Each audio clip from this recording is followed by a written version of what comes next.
Thunder rumbles across a barren horizon. Lightning splits the night, illuminating ruins half buried in desert sand. For a fleeting instant, the shadows on the ground appear immense, too large for ordinary men. They resemble figures from an age long gone, beings whose memory lingers in scripture and myth. The ancient word whispered by tradition still unsettles: Nephilim. The Bible offers only fragments, yet those fragments have shaped centuries of speculation. In Genesis, the story is startling in its brevity. The sons of God came in unto the daughters of men, and they bore children to them. These were the mighty men of old, men of renown. In a few lines, the text suggests an encounter that defied the natural order, divine beings intermingling with mortals. The result was a race unlike any other, remembered for both their strength and their corruption. Later, in the book of Numbers, the Israelites report seeing them again. We saw the Nephilim there. We seemed like grasshoppers in our own eyes, and we looked the same to them. The scale described is overwhelming, a world where humans appear small, fragile, almost insect-like beside towering figures. Whether literal or symbolic, the image is unforgettable. The biblical narrative then pivots to judgment. The flood comes as a divine purge, not only against human wickedness, but against this strange offspring of heaven and earth. The waters erase them, or so the text implies. Yet their shadow lingers. Even after destruction, the Nephilim appear again in whispers, suggesting survival, memory, or recurrence. Beyond the Bible, parallels surface in many traditions. In Greece, the Titans stood as primal forces locked in cosmic war. In Mesopotamia, Gilgamesh was described as part human, part divine, a giant among men. In the Levant, stories of the Anakim and Rephaim spoke of tribes so large and powerful that they terrified Israelite spies. Across continents, myths preserve echoes of giants, beings whose size and strength exceeded the human frame. Are these shared tales simply imagination? Or could they reflect distant recollections of something real, preserved differently in each culture? The persistence of the archetype suggests a deeper root, a memory that refuses to vanish. Interpretations diverge. Some traditions insist the Nephilim were the children of angels who defied heaven's boundaries, descending to earth in rebellion and desire. Others argue that sons of God refers not to angels, but to human lineages, the righteous mingling with the corrupt, with the Nephilim as metaphors for moral decline. Still others, drawing on modern speculation, suggest an entirely different origin. Beings from beyond this world, mistaken for the divine by ancient eyes. The alien hybrid theory reframes Genesis not as myth, but as memory of contact. Advanced visitors descend, their union with humanity producing offspring remembered as giants. Their knowledge, too advanced for early societies, becomes the forbidden arts of Scripture.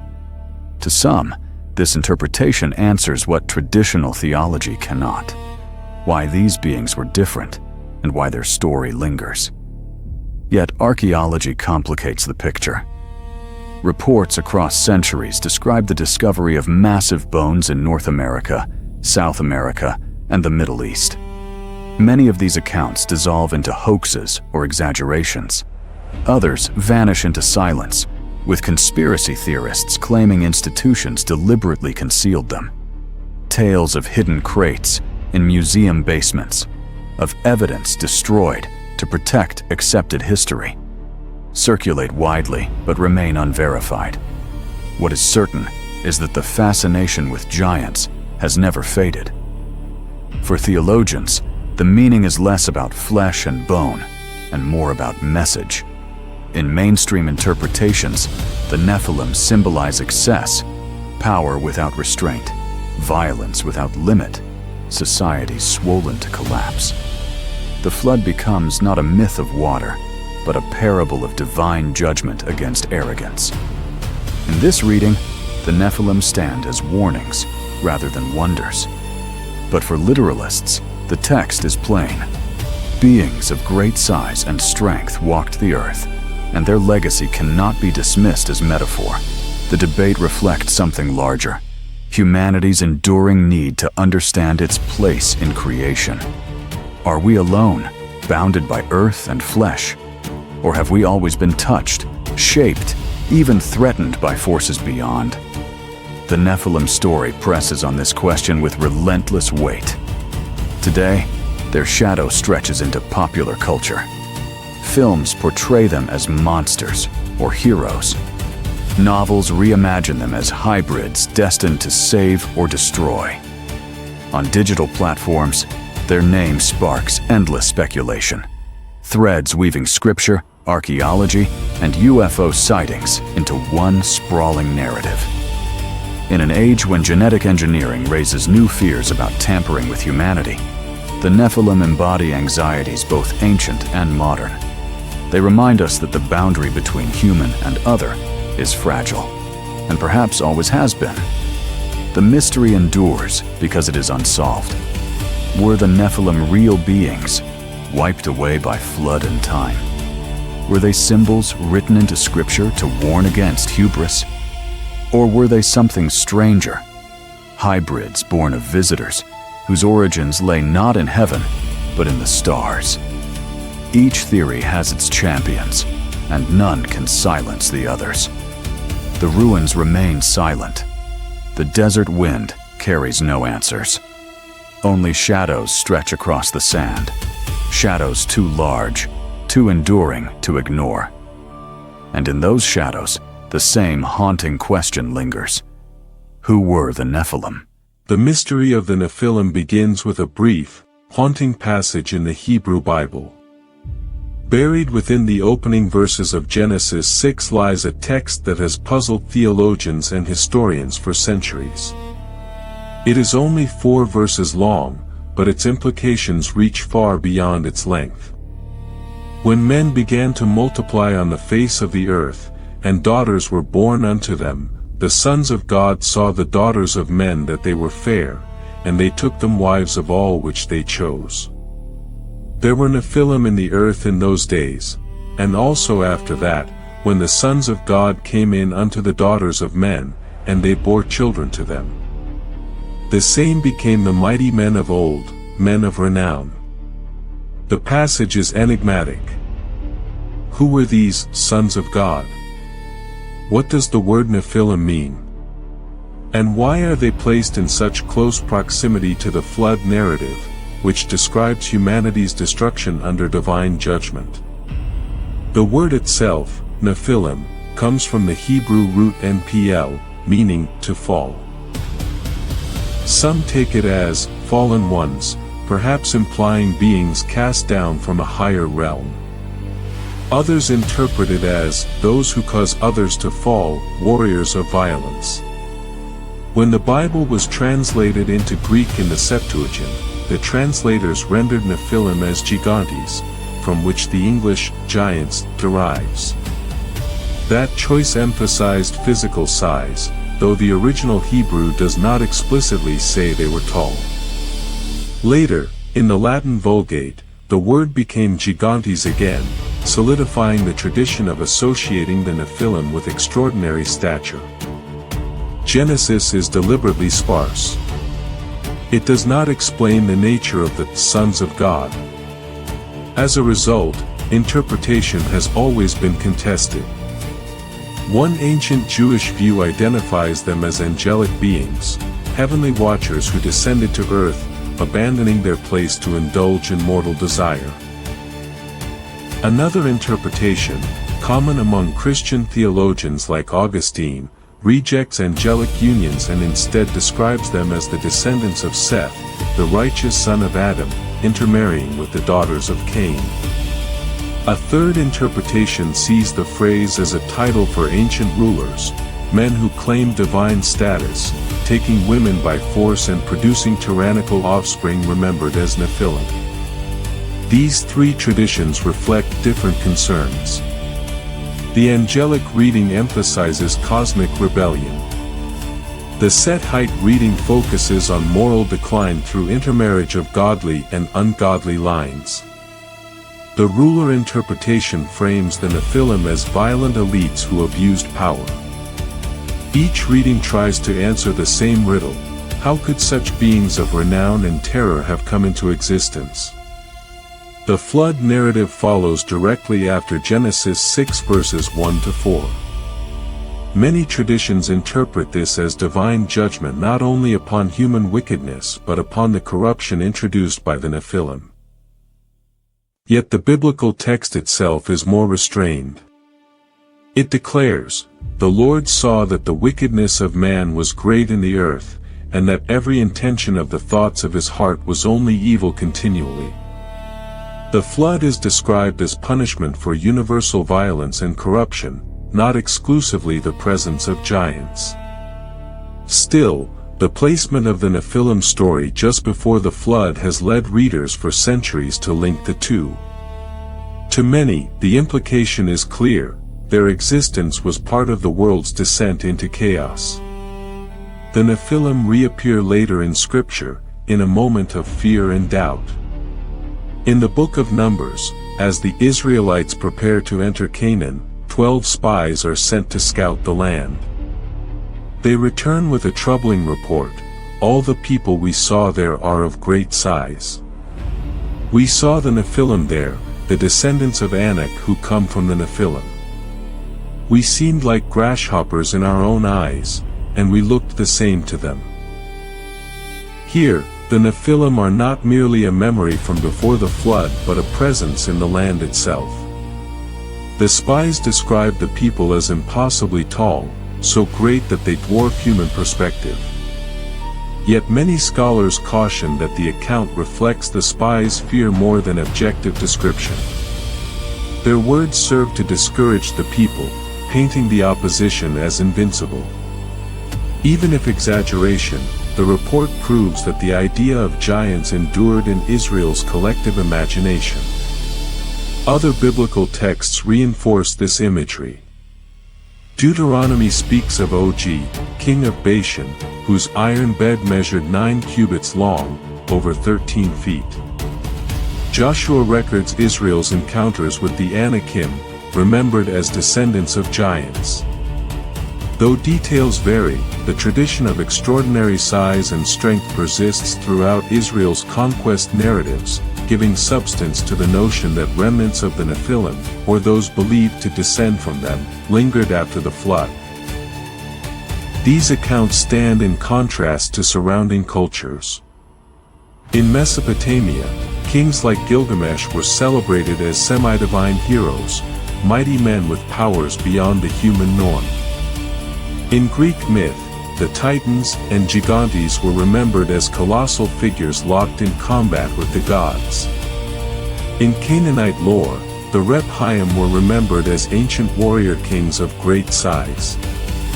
The biblical writers knew of such stories, but their treatment of giants is pointedly different.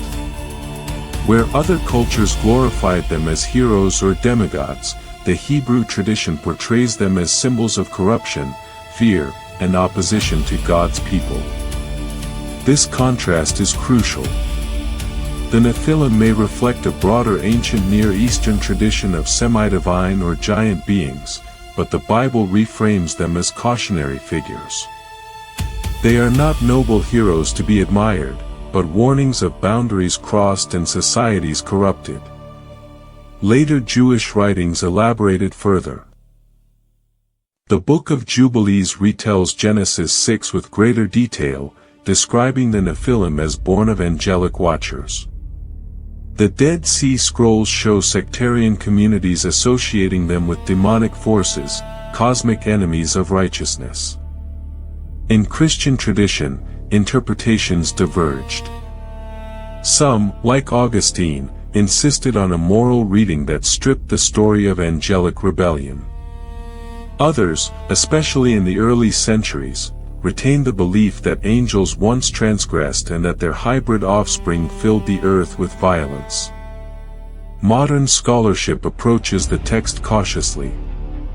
Some argue that the Nephilim reflect mythological remnants incorporated into Israel's sacred narrative, echoes of ancient giant traditions, adapted to a theological framework.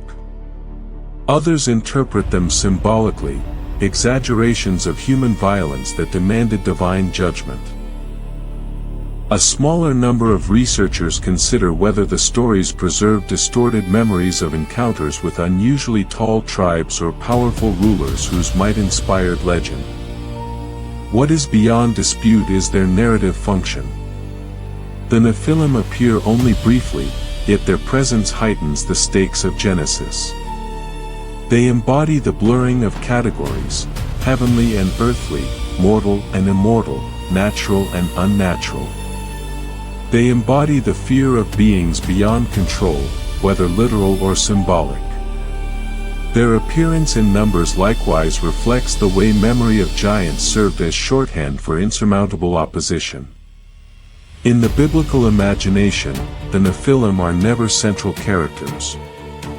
They are shadows at the edge of the story, glimpsed briefly, yet powerful enough to haunt. By saying so little, the texts ensure that the mystery remains unresolved, an enigma left for each generation to interpret. From these few verses, entire traditions have grown. The Nephilim became a canvas upon which questions of rebellion, corruption, violence, and cosmic order were painted. They are both products of their ancient world and disruptors of it, standing as one of Scripture's deepest enigmas. Genesis is silent about the details of the Nephilim.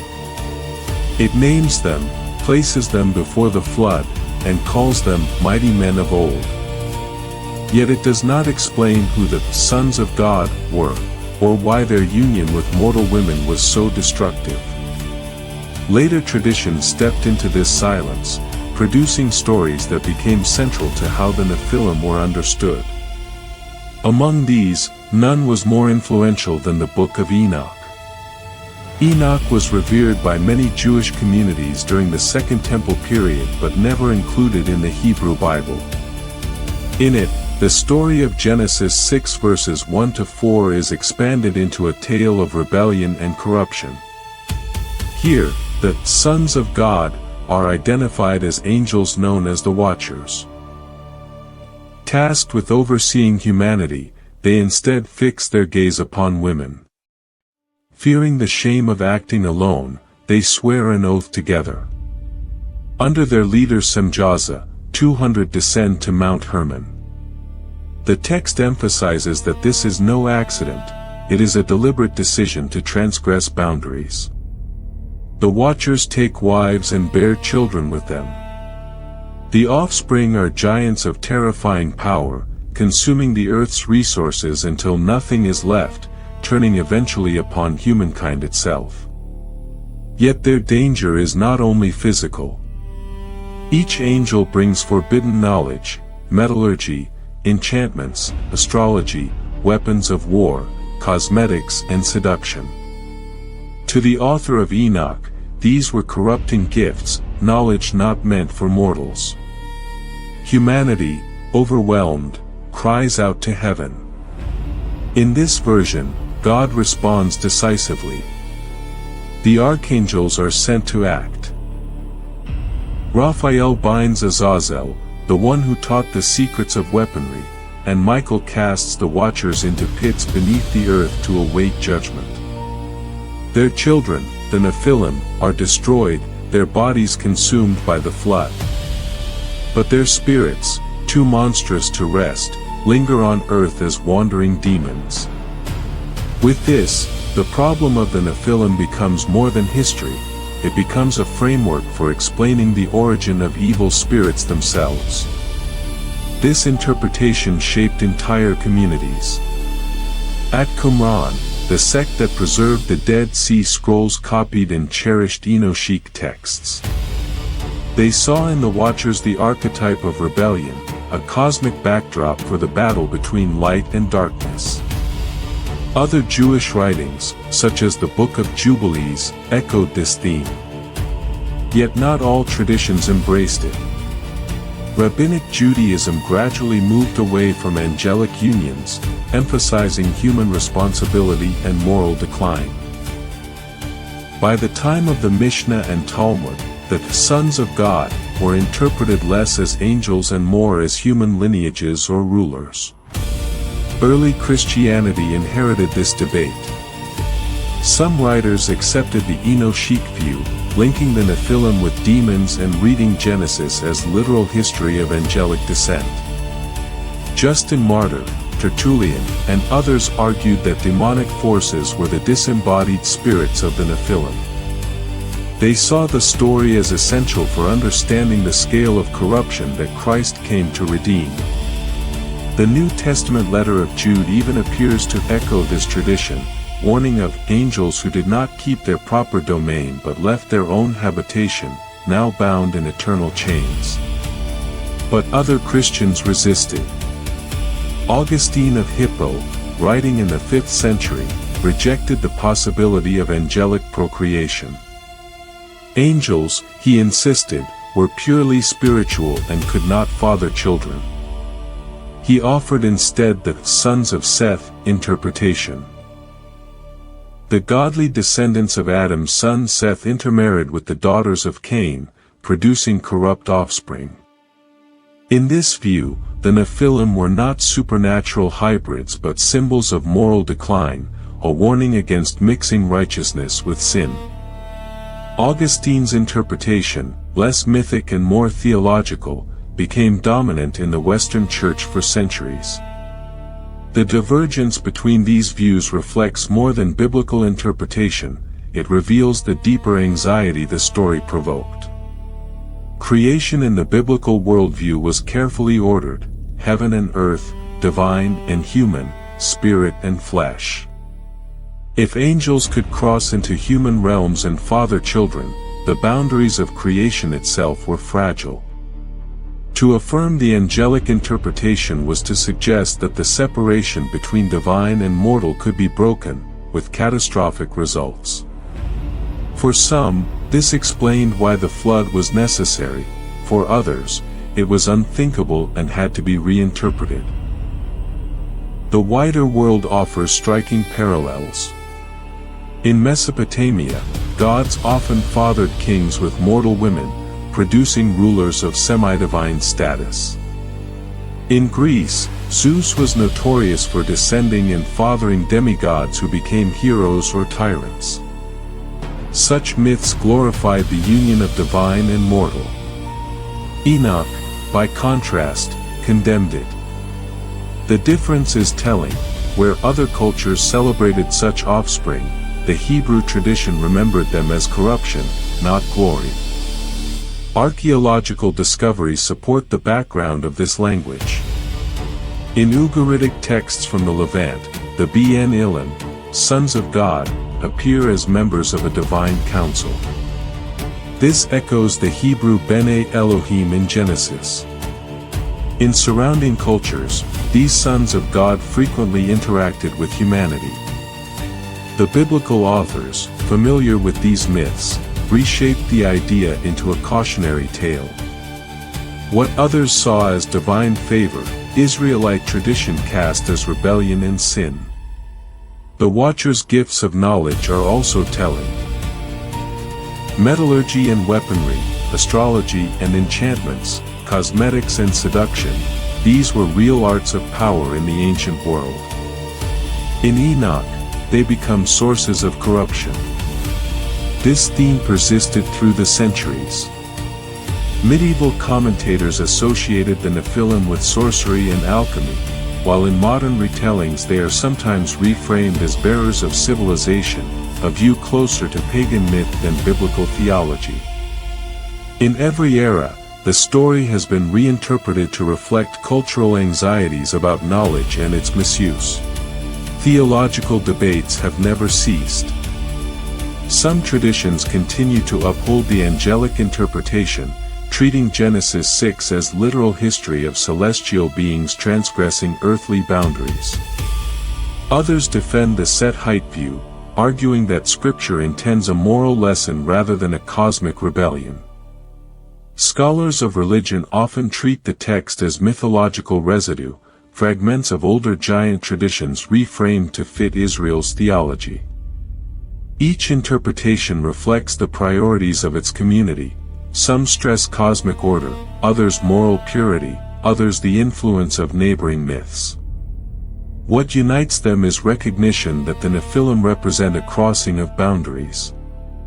Whether angels, rulers, or lineages, they embody transgression. They remind readers of power unmoored from God, of order broken by pride and desire. To interpret them is to wrestle with one of the Bible's most unsettling questions: what happens when heaven and earth are no longer separate? The book of Genesis gives only fragments. Later traditions filled the silence with stories of rebellion, judgment, and destruction. Together, they reveal more about the ancient mind than about history itself. The Nephilim are not merely figures of legend. They are symbols of fear, of what happens when beings greater than ourselves trespass into the human realm. The Nephilim were not the only giants remembered in human tradition. Across cultures, myths of colossal beings appear with remarkable consistency. Some were enemies of gods, others founders of dynasties, still others symbols of chaos and destruction. Though their names differ, the pattern is striking. Humanity could not imagine its beginnings without giants. In Greece, they took form as titans, the children of Uranus and Gaia, sky and earth. Towering and elemental, they ruled the world before the Olympians. Their defeat in the Titanomachy, a cosmic war led by Zeus, became a story of divine victory over primal force. Cast into Tartarus, chained beneath the earth, the Titans represented a generation too vast and dangerous to coexist with the new gods. Greece also remembered the Gigantes, born from the blood of Uranus when he was overthrown. They rose in the Gigantomachy, hurling rocks and fire against the Olympians. Some were depicted with serpent legs, their forms monstrous as well as immense. Victory was not achieved by gods alone. Hercules, a demigod, struck decisive blows. Giants in Greek myth embodied chaos itself, not merely size, but elemental disorder threatening divine order. In Mesopotamia, the archetype appears in a different guise. The Epic of Gilgamesh, composed over 4,000 years ago, describes the king of Uruk as 2/3 divine and 1/3 human. His strength was unmatched, his stature beyond ordinary men, his pride overwhelming. Though not always called a giant, his portrayal as a semi-divine hero echoes the Nephilim. His companion Enkidu, created from clay and roaming the wild, also bore extraordinary power. Together they slew Humbaba and the Bull of Heaven, feats that placed them among the mighty men of old. Beyond Gilgamesh, the Sumerian king list recalls rulers before the flood whose reigns lasted thousands of years. Whether symbolic or mythological, these figures echo the same theme: humanity once lived in the shadow of beings greater than itself. In Canaanite tradition, closer to Israel's own world, giants were remembered in tribal form. The Anakim were described as people of great height, their name connected with the word for neck, perhaps denoting stature. The Rephaim were remembered both as ancient warrior kings and as shades of the underworld, linked with primordial power. Biblical texts speak of Og, king of Bashan, whose bed was 9 cubits long, more than 13 feet. When Israelite spies entered Canaan, they reported seeing descendants of the Anakim, declaring, "We seemed like grasshoppers in our own eyes, and we looked the same to them." Whether exaggeration or fear, the report reveals that giants haunted Israel's imagination as much as its neighbors. Norse tradition also preserved memories of immense beings. The Jotnar were not merely large men but elemental forces, embodying frost, fire, and chaos. They lived at the edges of creation, locked in struggle with the gods of Asgard. Yet the lines between god and giant were often blurred. Many gods took giants as spouses, producing children who inherited traits from both. At the world's end, in Ragnarok, the giants rise to destroy gods and men alike, reclaiming the cosmos in fire and frost. For the Norse, giants were not distant legends but inevitable forces of destruction, always waiting to return.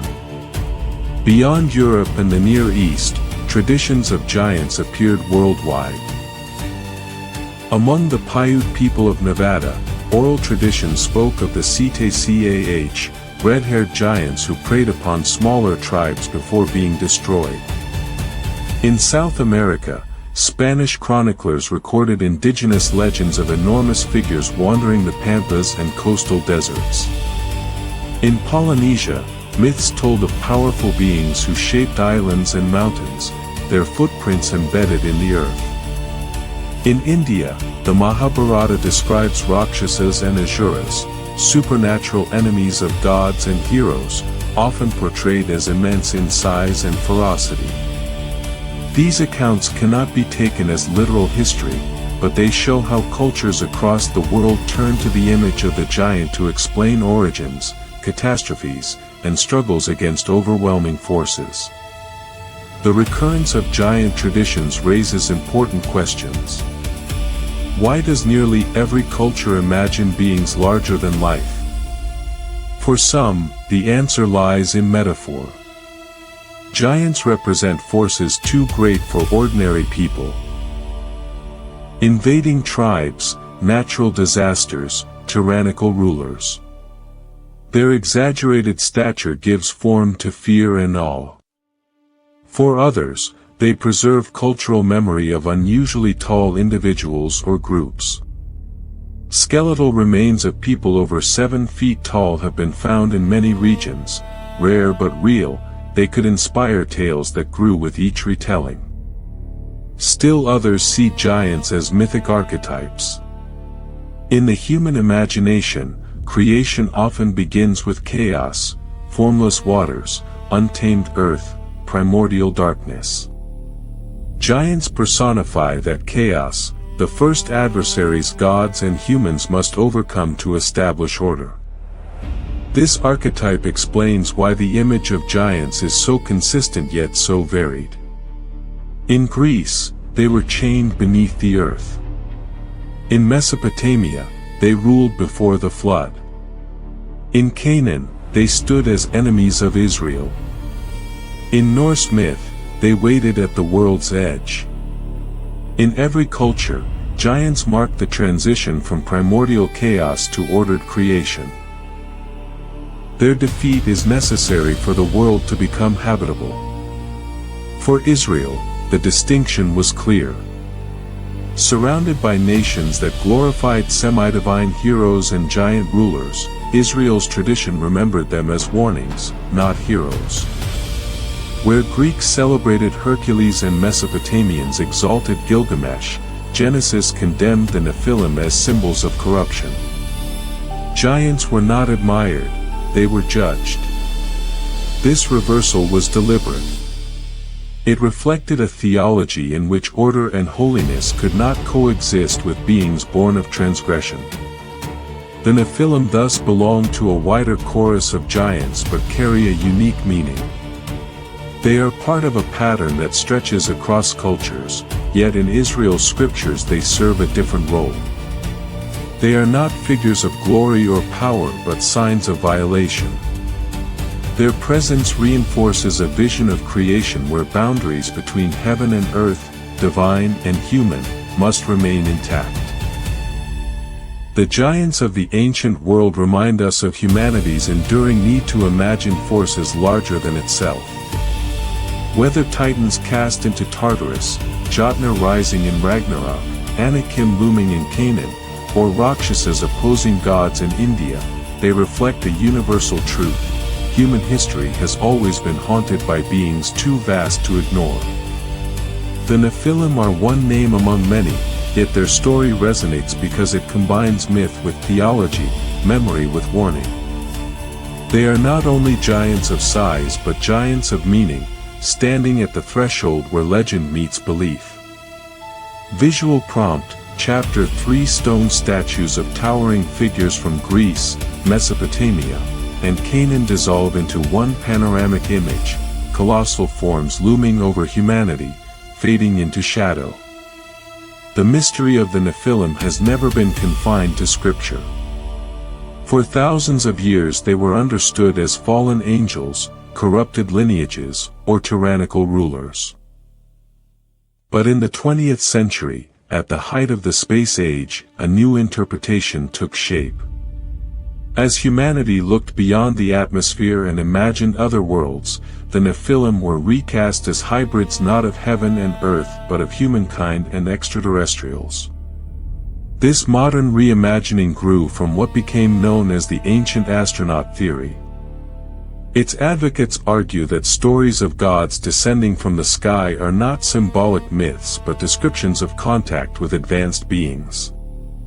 When Genesis 6 speaks of the sons of God taking wives among the daughters of men, they suggest it recalls encounters with travelers from the stars. To an ancient mind, technology so far beyond comprehension would appear divine. Ships that could fly, beams of light, weapons of fire, all could easily be described in the language of gods. In this reading, the Nephilim were the children of those unions. Their strength, stature, and renown were the biological consequences of mixing alien DNA with human stock. Their knowledge, remembered as sorcery or forbidden wisdom, was advanced science imparted too soon. Their corruption of the earth was the result of a failed experiment, corrected by the flood. In this theory, Genesis is not myth but memory, a record of contact preserved in sacred text. Ancient astronaut writers extend the argument far beyond the Bible. They point to Mesopotamia, where the Apkallu, semi-divine sages said to have taught humanity wisdom before the flood, are interpreted not as mythic figures but as extraterrestrial emissaries. They turn to India, where Sanskrit epics describe flying vimanas, palaces or chariots of the gods, and reimagine them as spacecraft. In Mesoamerica, depictions of feathered serpents and sky deities are taken as evidence of beings who descended from above. To proponents, these stories are cultural variations of the same event, contact with visitors from the stars. Archaeology is also drawn into the picture. The precision of the pyramids, the massive stones of Baalbek, and the alignments of megalithic monuments are presented as impossible without advanced engineering. Legends of giant skeletons, though never verified, are treated as remnants of Nephilim hybrids.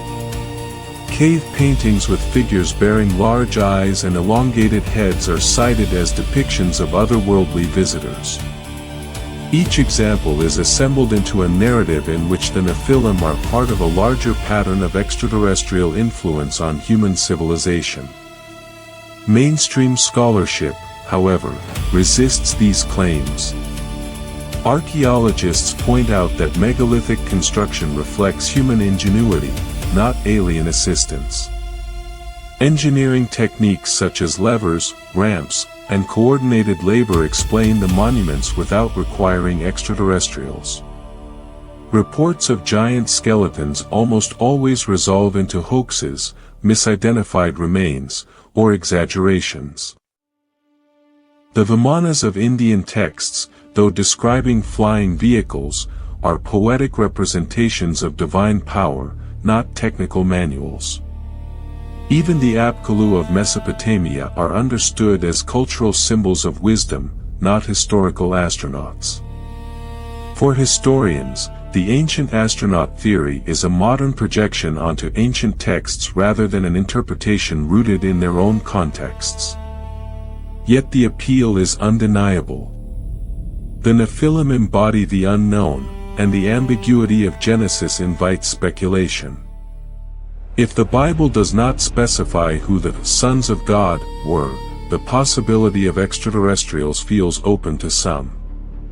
The rise of UFO sightings in the 20th century, coupled with government secrecy and declassified reports of unidentified aerial phenomena, has only intensified interest. In this climate, the Nephilim serve as a bridge between ancient myth and modern mystery. The theory also reflects modern concerns.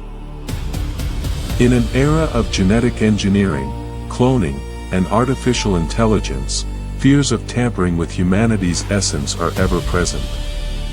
To imagine the Nephilim as hybrids of alien and human DNA is to project current anxieties onto ancient texts. It asks whether our species has ever truly been in control of its own destiny, or whether forces beyond us have shaped our path from the beginning. Proponents of the theory argue that human history shows sudden leaps, agriculture, writing, monumental architecture, that seem to emerge fully formed. For them, these are not natural progressions but signs of intervention. The Nephilim, mighty men of old, become the evidence of an age when humanity was guided, altered, and perhaps even ruled by beings from beyond. In this view, the flood was not simply divine wrath but an attempt to erase a failed chapter of hybrid creation. Critics counter that such leaps are explainable as cumulative progress. Agriculture arose independently in multiple regions. Writing developed gradually from pictographs. Monumental architecture reflects social organization as much as engineering. To them, the ancient astronaut theory underestimates human capacity and misunderstands myth. The Nephilim, whether giants or symbols, belong to the realm of theology and cultural memory, not extraterrestrial genetics. The persistence of the theory, however, reveals something deeper. It reflects humanity's hunger to connect its origins with the cosmos. For centuries, people looked upward to heaven for meaning. In the modern age, they look outward to the stars. The Nephilim, ambiguous in scripture and extraordinary in reputation, provide the perfect canvas for this projection. They are at once ancient and futuristic, rooted in Genesis yet resonant in a world where space exploration and UFOs capture the imagination. In popular culture, this interpretation has flourished. Films portray Nephilim-like hybrids as products of alien experiments. Novels recast them as saviors or conquerors. Online forums debate their DNA, their technology, their possible survival. In these retellings, the Bible becomes less a book of faith and more a coded record of first contact. For audiences eager to see humanity as part of a larger galactic story, the Nephilim become proof that we were never alone. Scholars remain cautious. The ancient astronaut theory lacks empirical evidence and often distorts texts to fit its narrative. But as cultural history, it is significant. It shows how ancient myths continue to adapt, absorbing modern fears and fascinations. The Nephilim's transformation from biblical giants to alien hybrids is not simply a fringe idea, it is part of how societies reinterpret the past in light of the present. In the end, the question remains unresolved. Were the Nephilim fallen angels, corrupted rulers, or hybrids of human and extraterrestrial? The ancient astronaut theory cannot be proven, but its endurance testifies to the power of the Nephilim's mystery. They inhabit the spaces between faith and science, myth and speculation, history and imagination. The image lingers, beings descending from the sky, mingling with humanity, leaving behind a legacy too vast to forget. Whether angels, aliens, or symbols, the Nephilim remain reminders that our origins may not be as simple as they seem. The Nephilim story lingers not only in scripture and myth but also in the realm of archaeology. For centuries, reports of giant bones and skulls have circulated through newspapers, explorers' journals, and whispered accounts. Each claim has carried the promise of proof that giants once walked the earth. Each has ended in controversy, dismissal, or disappearance. What survives is a tension between faith, rumor, and science, a mystery that refuses to die. In 19th century America, newspapers fed readers a steady diet of giant discoveries. Across Ohio, Wisconsin, Tennessee, and Kentucky, burial mounds were opened and skeletons reportedly measuring 7 to 10 feet in height were described in print. Articles spoke of massive skulls, jawbones large enough to fit over a man's face, and rib cages broader than a horse's. Some accounts added details of copper tools or inscribed stones placed alongside the bodies, artifacts supposedly beyond the culture of the native peoples. To a public steeped in biblical language, these reports seem to echo Genesis itself: giants had once walked the land. Professional archaeologists, however, soon challenged these claims. Careful measurement revealed that many skeletons were of tall but ordinary humans, their height exaggerated in retelling. In other cases, animal bones, mastodons and mammoths especially, were mistaken for human remains. Some reports proved to be pure fabrication, inventions of local journalists competing for sensational headlines. By the early 20th century, most scholars dismissed the wave of giant skeletons as a phenomenon of folklore, misidentification, or fraud. Yet the stories did not fade. In South America, Spanish chroniclers recorded indigenous traditions of enormous beings who once roamed the pampas and coastal deserts. Later, travelers repeated tales of oversized bones uncovered in Ecuador and Peru. Photographs of large femurs and skulls occasionally surfaced, only to vanish without study or verification. The lack of follow-up turned each claim into fuel for speculation. Were these remains misplaced through neglect, or deliberately hidden? In the Middle East, where the Nephilim narrative originated, similar rumors surface from time to time. Excavations in Lebanon and Syria are sometimes linked with tales of giant skeletons. On the internet, photographs circulate of skulls the size of boulders being unearthed by men with shovels. Almost all of these images trace back to digital art contests or deliberate forgeries. No credible excavation has ever confirmed such finds.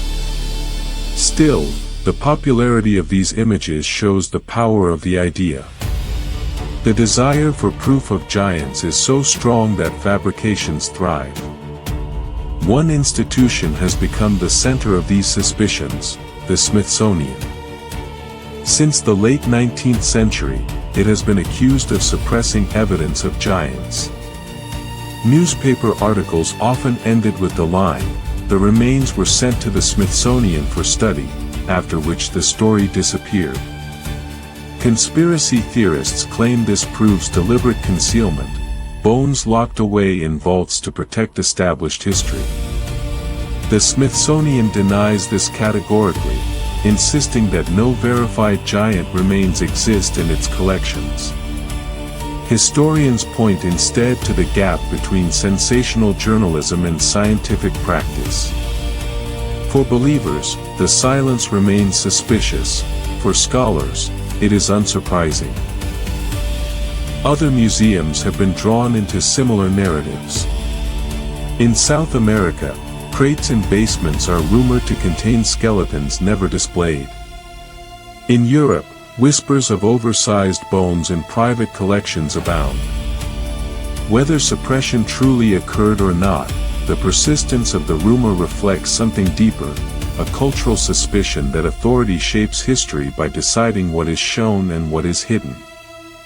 Against this backdrop, real examples of unusual human size complicate the picture. Throughout history, individuals with gigantism have been documented.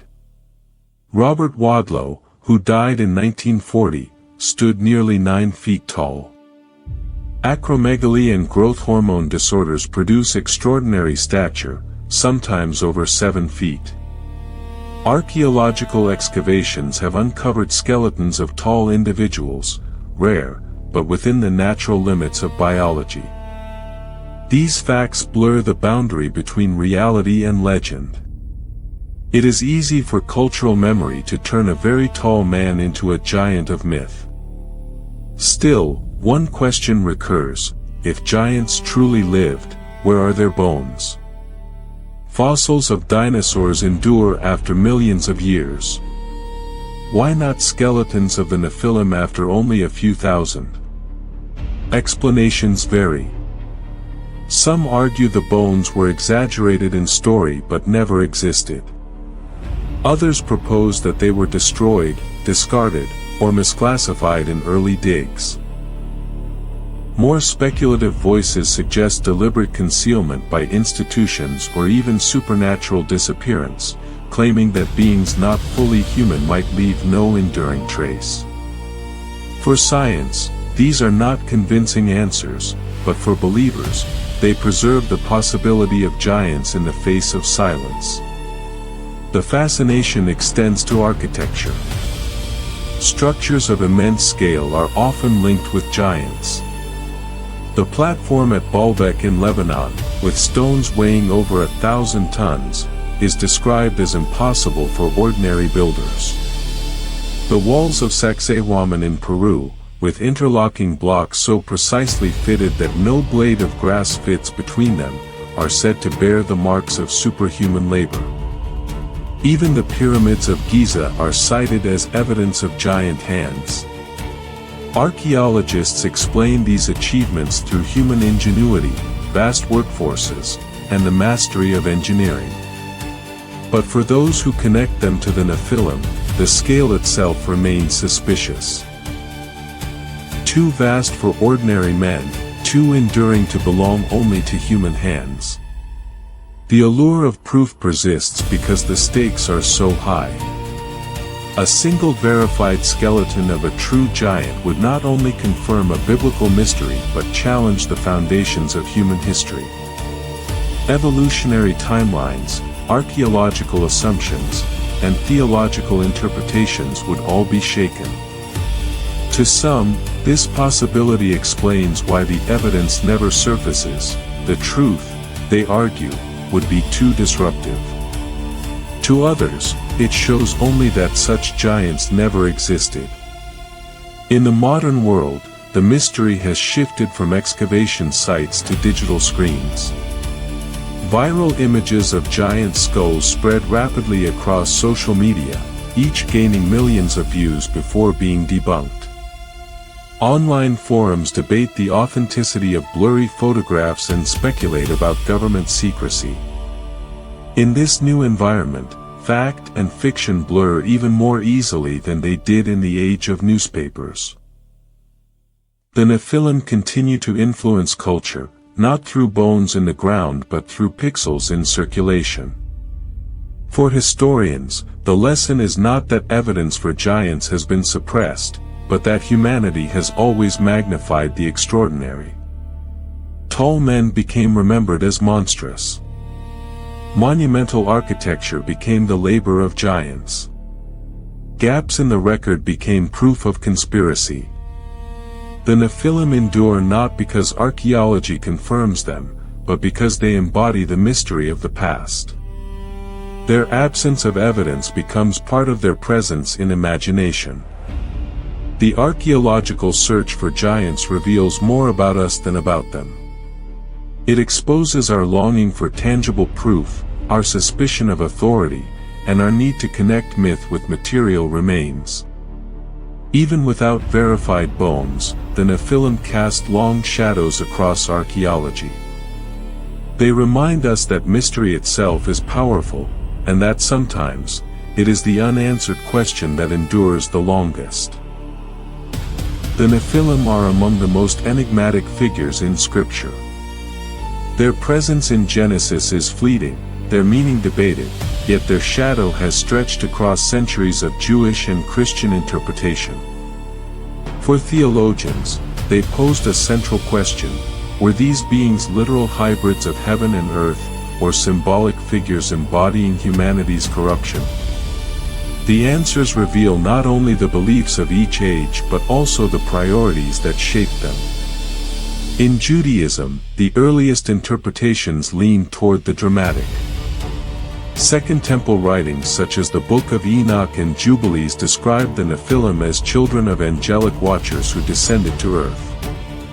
These texts added vivid detail: the watchers swore an oath, took wives, and produced giants who devoured the earth. Their rebellion introduced forbidden knowledge, and their offspring's violence filled the world with bloodshed. Communities like those at Qumran, who preserved these stories in the Dead Sea Scrolls, treated the Nephilim as symbols of cosmic evil, evidence that rebellion in heaven had invaded the human realm. After the destruction of the Second Temple in 70 CE, mainstream Rabbinic Judaism shifted away from this angelic view. While mystical currents preserved traces of it, the dominant emphasis fell on human responsibility. The Nephilim were reinterpreted as the offspring of powerful rulers who claimed divine status, or as a metaphor for widespread corruption before the flood. This demythologizing approach reflected a broader rabbinic project to ground theology in moral law and ethical living rather than speculative cosmology. The Nephilim became less about angels intruding into the world and more about humanity's own capacity for violence. Christianity inherited both traditions, and in its earliest centuries the angelic view remained influential. Church fathers such as Justin Martyr and Tertullian argued that the Nephilim explained the origin of demons, the spirits of giants destroyed in the flood, lingering on earth as agents of corruption. The New Testament itself contains an echo of this interpretation. The Epistle of Jude speaks of angels who did not keep their own domain but abandoned their proper dwelling, now bound in darkness until judgment. To many Christians, the Nephilim were literal beings whose existence showed the scale of evil Christ came to conquer. But the story did not remain unchallenged. In the 4th and 5th centuries, Augustine of Hippo rejected the possibility of angelic unions outright. Angels, he argued, were spiritual beings incapable of procreation. For Augustine, the sons of God in Genesis were the descendants of Seth, the righteous son of Adam, while the daughters of men were descendants of Cain. The Nephilim were thus the product of intermarriage between godly and ungodly lineages. Not supernatural hybrids, but symbols of moral decline. Augustine's interpretation became dominant in the Latin West, shaping Christian theology through the Middle Ages. Medieval thinkers expanded this trajectory. In Judaism, philosophers like Maimonides interpreted angels as visionary experiences rather than corporeal beings. References to heavenly descent were understood as metaphors, warnings against idolatry or sin. In Christianity, scholastics such as Thomas Aquinas followed Augustine in rejecting angelic procreation, yet with nuance. Aquinas allowed that angels could assume physical form, but insisted they lacked the power to generate life. This careful distinction reaffirmed the impossibility of hybrid offspring while acknowledging the mysterious agency of angels in Scripture. By this period, the Nephilim were increasingly treated as symbols. They represented human pride, violence, and the collapse of moral boundaries that provoked the flood. Preachers invoked them as examples of sin magnified, not as literal beings haunting history. Yet the memory of the older angelic tradition never fully disappeared. Mystical Judaism, particularly in later Kabbalistic writings, occasionally revisited the Watcher's tale. Christian apocalyptic traditions, too, sometimes retain the idea of angelic rebellion and its monstrous offspring. The Nephilim lived on in the margins, even when theology tried to discipline them. The Reformation brought a new dynamic. Protestant insistence on the plain sense of Scripture encouraged some interpreters to return to a more literal reading. Genesis, they argued, said plainly that sons of God took human wives and bore mighty offspring. To deny this was to over-allegorize. In this climate, the angelic view resurfaced among certain writers, even as others remained loyal to Augustine's Sethite interpretation. The divide revealed how deeply the ambiguity of the text resisted consensus. In modern times, the debate has continued with fresh vocabulary. Conservative and evangelical traditions sometimes embrace the angelic interpretation, linking the Nephilim to broader themes of spiritual warfare and even to apocalyptic speculation about the end times. Others, following Augustine, stress moral lessons. The Nephilim are symbols of what happens when the righteous mingle with the corrupt. Academic scholarship, by contrast, treats the passage as a fragment of ancient myth adapted into Israelite theology. For critical scholars, the Nephilim belong to the same world as Mesopotamian heroes or Canaanite Rephaim, not to biological history. Underlying all these interpretations is a common recognition: the Nephilim dramatize the crossing of boundaries. In Genesis, creation is marked by separation, light from darkness, waters above from waters below, human from divine. The Nephilim embody the breakdown of those distinctions. Whether literally angelic offspring or metaphorical figures of corruption, they symbolize what happens when boundaries collapse. In theological imagination, this collapse explains the violence and wickedness that provoked the flood. The meaning of the Nephilim, then, depends on which boundaries each community considered most urgent. For Second Temple Jews, they showed how cosmic rebellion spilled into the human realm. For Rabbinic Judaism, they underscored human responsibility and the dangers of corrupt leadership. For early Christians, they explained the origin of demons and the scale of evil opposed to Christ. For Augustine and the scholastics, they emphasized moral decline and the sanctity of order. For modern scholarship, they illustrate how ancient Israel adapted surrounding myths into its theology. Each interpretation reflects not only the text but the concerns of the age that read it. The Nephilim's endurance in theology lies in their ambiguity. Genesis offers only fragments. A few verses that provoke endless speculation. Numbers recalls them in a fearful report, but leaves their identity unresolved. Scripture's silence has kept them alive, because silence invites interpretation.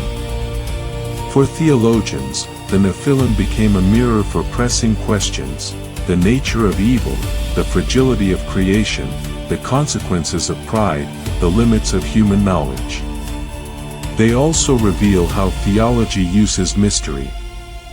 By refusing to define the Nephilim clearly, interpreters turned them into symbols that could be reshaped across centuries.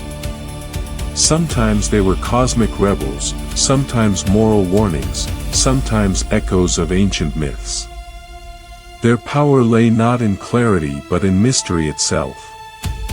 Theologically, the Nephilim remain important because they point to the danger of collapse, the collapse of order, morality, and boundaries that safeguard creation. Whether read literally or symbolically, they serve as reminders of the fragility of the world. To cross forbidden lines, whether divine or human, is to invite ruin. Visual prompt: Chapter 6. Scholars in a dimly lit library debate across a long wooden table. Ancient manuscripts lie open, magnified text glowing faintly, as dust drifts in shafts of light through stained glass windows. The Nephilim, mentioned only briefly in the Bible, have become towering figures in modern imagination. Their story has expanded far beyond Genesis, reinterpreted through films, novels, conspiracy theories, and digital media. In the space of 2 centuries, they have traveled from obscure biblical fragments to symbols of mystery and power that speak to the anxieties of the modern world. Popular culture has given the Nephilim new life. In cinema, they appear as hybrid warriors, ancient rulers, or monstrous adversaries whose existence threatens humanity. Novels and graphic fiction portray them as tragic anti-heroes, cursed by their origins yet powerful beyond human measure. Video games and role-playing series reimagine them as demigods or hidden overlords. Sometimes they are named directly, other times they appear only in archetype, larger-than-life beings who embody forbidden union and dangerous strength. In every case, their biblical origin is reshaped into new mythologies that resonate with contemporary audiences. Interest in the Nephilim did not begin with Hollywood. In the 19th century, romantic poets and occult writers revived fascination with fallen angels, weaving the Nephilim into narratives of lost grandeur and forbidden knowledge. By the 20th century, the rise of science fiction and the space race transformed how they were read. What earlier ages had described as angelic rebellion could now be interpreted as alien visitation. The Nephilim shifted from symbols of sin to imagined hybrids of humanity and extraterrestrial life. Their mystery made them ideal candidates for this fusion of scripture and science fiction. Conspiracy culture seized on them with intensity. Ancient astronaut theorists argued that the Nephilim were the offspring of beings from the stars. Fringe researchers connected them with monuments of impossible scale, claiming that giants or their alien fathers built the great stones of Baalbek or the walls of Sacsayhuaman. Viral images of giant skeletons circulated online, most traced to digital forgeries. The Smithsonian Institution, often accused of suppressing inconvenient finds, became the center of speculation. The institution has denied such charges repeatedly, and no credible evidence of Nephilim remains has ever surfaced. Yet the very absence of proof fuels suspicion. In the logic of conspiracy, silence becomes confirmation. The internet has amplified this fascination into a global phenomenon. On YouTube, thousands of videos explore the Nephilim. Some present biblical study, others promote sensational conspiracies, while many blend both into speculative narratives. Documentaries on streaming platforms dramatize them as hybrid kings or alien progeny. Forums and online communities debate their identity, trade alleged evidence, and link them with everything from Atlantis to modern UFO reports. For millions, the Nephilim are no longer obscure figures of Genesis but central actors in a hidden history of humanity. The power of the Nephilim in modern imagination rests on one quality above all: ambiguity. Scripture gives almost nothing beyond their name and reputation. This lack of detail allows them to be endlessly adapted, as giants, as hybrids, as symbols of corruption. Each culture projects its own concerns into the silence. In antiquity, they explained the flood. In medieval theology, they embodied sin magnified. In today's world, they reflect anxieties about genetics, extraterrestrial contact, and secret power. Their allure comes not from clarity but from mystery. Modern science has only sharpened this resonance. Advances in genetics and biotechnology raise fears about altering human essence. Debates over cloning, artificial intelligence, and transhumanism suggest a future in which boundaries of humanity may be crossed. The Nephilim, remembered as beings of mixed origin and extraordinary ability, become archetypes of those fears. They are reminders of what happens when human limits are breached by powers greater than ourselves. UFO culture has embraced them as well.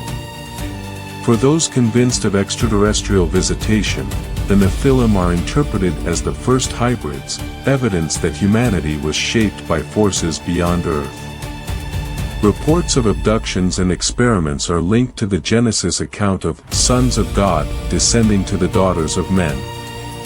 In this retelling, the Nephilim are prototypes of a continuing phenomenon, proof that the blending of human and alien blood is not myth but hidden history. Religion has not remained untouched by this modern revival. Within evangelical Christianity, some preachers invoke the Nephilim in sermons on spiritual warfare and prophecy. They are linked with end-time speculation, imagined as reappearing in the last rebellion before judgment. While this is far from mainstream theology, it reflects the way Scripture's silences invite dramatic readings. In Judaism, the Nephilim receive less emphasis, though mystical traditions sometimes draw on their story as symbols of boundary-breaking forces. Across faiths, they function as reminders of the fragility of order, whether cosmic or moral. The digital age has ensured that the Nephilim remain more present than ever. Online, their image is reshaped daily, in memes, animations, podcasts, and endless debate. A photograph of a manipulated skeleton can circulate worldwide within hours. A video speculating about alien hybrids can attract millions of views. The ancient giants survive now less as bones in the ground than as images on the screen. They have become participants in the modern economy of attention, their mystery multiplied by every click. This enduring fascination reveals as much about humanity as it does about the Nephilim. For conspiracy theorists, they symbolize suppressed truth. For science fiction enthusiasts, they are evidence of humanity's place in a larger galactic story. For religious believers, they underscore the seriousness of sin and the consequences of rebellion. The Nephilim can embody all these roles because they are undefined. They are flexible symbols, able to serve as proof, warning, or spectacle depending on the need. Ultimately, the Nephilim have transcended their biblical roots. Though Scripture devotes only a few verses to them, modern culture has turned them into towering figures of mystery. They stand at the crossroads of theology and science fiction, religion and conspiracy, faith and entertainment. They are giants not only of ancient imagination but of the present age, reshaped for every generation that seeks meaning in mystery. The Nephilim begin as shadows on the page of Scripture. Genesis devotes only a few lines to them, Numbers a fearful report, and later texts mere echoes. Yet from these fragments they have grown into towering figures, magnified by theology, myth, and imagination. Their power lies not in what is said, but in what is left unsaid. The silence of the Bible created space for speculation that has never ceased. For some interpreters, the Nephilim were literal beings.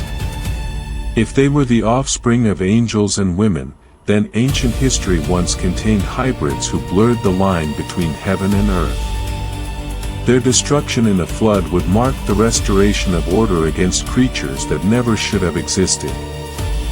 For others, they were symbols. They represented corrupt rulers who exalted themselves as divine, or societies consumed by violence. In this reading, the Nephilim did not embody broken genetics but broken morality.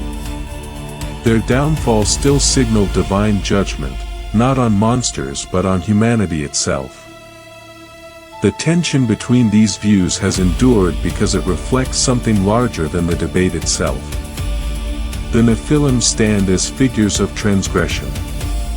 They embody the crossing of limits that were meant to hold creation in balance. In one form, they are hybrids of spirit and flesh. In another, they are humans swollen with pride. In both, they reveal the danger of breaching the boundaries that give the world stability. Archaeology has added no resolution. Claims of giant skeletons surface regularly, but none has ever been verified. Hoaxes, exaggerations, or misidentifications account for each story. Museums preserve no evidence of Nephilim bones, and no excavation has produced remains beyond the natural range of humanity. Yet the persistence of rumor itself shows how badly people want proof. The silence of the earth mirrors the silence of Scripture. Absence becomes a canvas for imagination. Comparative mythology shows that the Nephilim are not unique. Nearly every culture remembers giants, titans in Greece, Jotnar in Norse sagas, Anakim and Rephaim in Canaanite lore, Rakshasas in India. These figures represent the struggle between chaos and order, forces too great for ordinary men. Israel's tradition is distinctive in one respect: it condemned giants rather than celebrated them. Where Greeks admired demigods and Mesopotamians exalted heroic kings, Genesis cast its giants as corruption. This inversion gave the Nephilim their lasting character, not admired ancestors, but warnings carved into myth. Their endurance also reflects human psychology. Across ages, people have feared powers greater than themselves, whether divine, natural, or technological. The Nephilim capture that anxiety. In antiquity, they illustrated rebellion against God. In medieval theology, they became symbols of sin's reach. In the modern era, they are recast as alien hybrids or products of genetic manipulation. Each generation projects its fears into their shadow. Their survival does not depend on bones or monuments, it depends on the human need for mystery. Mainstream religion continues to treat them cautiously. Rabbinic Judaism largely interprets them as metaphors for corruption, though mystical texts occasionally recall the older angelic tales. Christianity remains divided. Some traditions preserve Augustine's moral reading, others accept the older angelic view, while a few fringe groups link them to apocalyptic prophecy. In most churches and synagogues, however, the Nephilim are peripheral. They appear more often in specialized study or fringe speculation than in regular worship. Yet even in marginal status, they retain power. Their very obscurity keeps them alive as a puzzle waiting to be solved. In popular culture, their reach has become vast. Films reimagine them as hybrid overlords or monstrous adversaries. Novels and games draw on their archetype to populate worlds with giants and demigods. Online, they are the subject of endless debate, in conspiracy forums, YouTube documentaries, and digital art. For some, they prove hidden histories; for others, they are entertainment. In both cases, their presence shows how myth can outgrow its origins and inhabit every corner of culture. The Nephilim matter less for what they were than for what they represent. They are reminders of boundaries, and of what happens when those boundaries fail. The world is ordered by separation, divine from human, chaos from order, good from evil. The Nephilim are remembered as the breach of those lines. That is why they provoke fear, whether as giants of flesh, rulers of corruption, or hybrids from the stars. They warn that creation is fragile, and that pride or intrusion can unmake what is held together. The question that began with Genesis has never been resolved: who were they? Literalists see hybrids of angels and mortals. Moralists see symbols of human corruption. Scholars see fragments of older myths reframed into Israelite theology. Conspiracy theorists see evidence of alien manipulation or suppressed archaeology. Each answer reflects the priorities of its interpreter. The text does not decide among them. That is why the Nephilim endure. They remain an open space into which every age pours its own meaning. To stand at ruins beneath a darkening sky and imagine colossal figures moving through the landscape is to experience what the ancients must have felt, awe at forces beyond human scale. The Nephilim live at that threshold, between history and imagination. They are not proven, yet they are not forgotten. They remind us that mystery itself has power. The story closes as it began, with giants between heaven and earth. Were they rebels, rulers, or myths? Perhaps they were all of these, depending on who tells the tale. Their silence speaks, their absence endures, their legend grows. In them we see not only fragments of ancient memory but also reflections of our own fears and hopes. The Nephilim stand as reminders that the world is defined by boundaries, and that the breaking of those boundaries will always leave shadows that tower over history.